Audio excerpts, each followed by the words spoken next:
Hello दोस्तों, स्वागत है आप लोग का हमारे YouTube चैनल ज्ञान स्टोर पर। आज का चैप्टर है जिहाद, संघर्ष करना, कोशिश करना। जिहाद अरबी भाषा का शब्द है जिसका अर्थ होता है संघर्ष करना।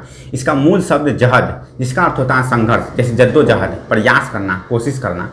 जिहाद का अर्थ किसी की जान लेना, कत्ल करना, धोखा देना या किसी बेगुनाह को मारना नहीं है। जिहाद एक पवित्र शब्द एवं कर्म है। हक के लिए संघर्ष करना भी एक प्रकार का जिहाद है। जिहाद का अर्थ अन्याय के खिलाफ लड़ना या संघर्ष करना भी है। सही बुखारी और सही मुस्लिम में अल्लाह के रसूल सल्लल्लाहु अलैहि वसल्लम फरमाते हैं कि मुजाहिद एक ऐसा इंसान है जो लगातार नमाज पढ़ रहा है और लगातार रोज़ा रख रहा है, और जब एक मुजाहिद मैदान जंग में जाता है और इसका इंतकाल हो जाता है तो वह सीधा जन्नत में जाता है। लेकिन अगर वह जीत कर वापस आता है तो उसे इस दुनिया की दौलत, इज्जत और शोहरत मिलती है।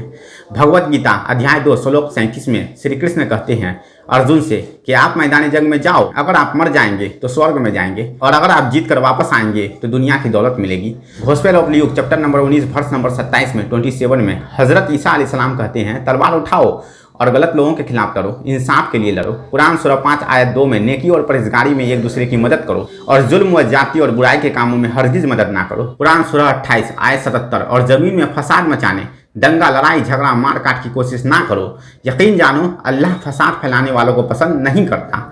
इंसानों के बीच ऊंच नीच भेदभाव खत्म करना भी बहुत बड़ा जिहाद है।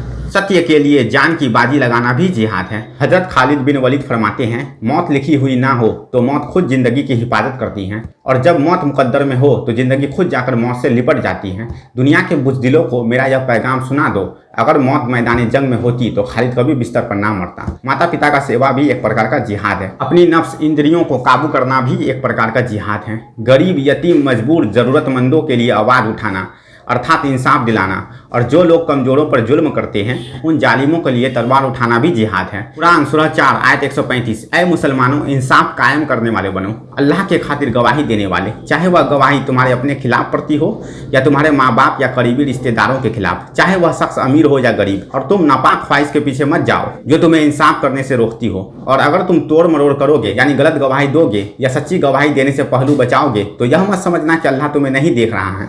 याद रखना अल्लाह तुम्हारे सब कामों को देख रहा है और तुम्हें इसका बदला जरूर दिया जाएगा। कुरान सूरह 9 आयत 119 ऐ ईमान वालों अल्लाह से डरो और सच्चे लोगों के साथ रहा करो। शिक्षा हासिल करने को भी जिहाद के बराबर कहा गया है। अगर शिक्षा हासिल करने के लिए दूर दूर तक सफर भी करना पड़े तो करना चाहिए। यह बहुत बड़ा जिहाद है। धन्यवाद। Thank you so much.